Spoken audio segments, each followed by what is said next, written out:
umaga sa inyo mga idol. Welcome back na naman sa aking YouTube channel.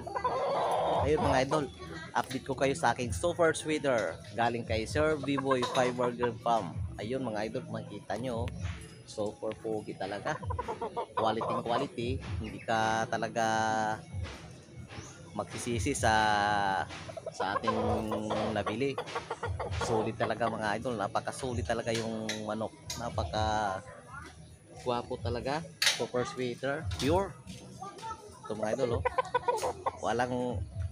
Hindi ka talaga kinayang sa gastos nga nabili mo. Talaga naman kung napaka-quality ng manok. Bagay, di ka rin naman kasi magkaroon ng quality manok kung hindi ka talaga rin gagastos mga idol, no?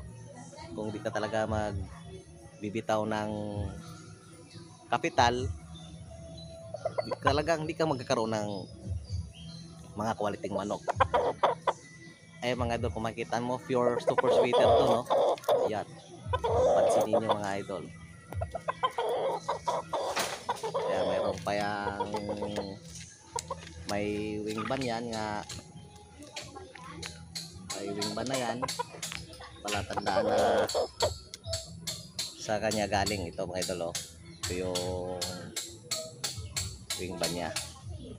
Yan, ito yung wingban ni Sir B-Boy nga mapapansin mo nga tanda galing sa kanya yung ating alaga.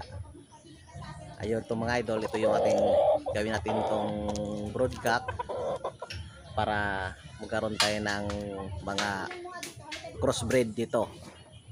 Abangan nyo to sa mga bago mag September. Yon, isasalang na natin to.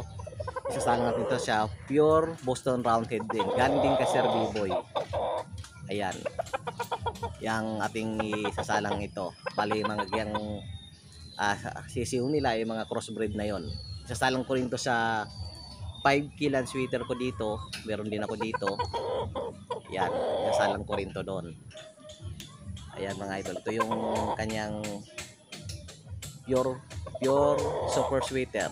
Hindi ka talaga makasisisi pag ganito kapugi yung mga alaga natin. Yan, maraming salamat po pala sa mga tumatangkit sa channel ko.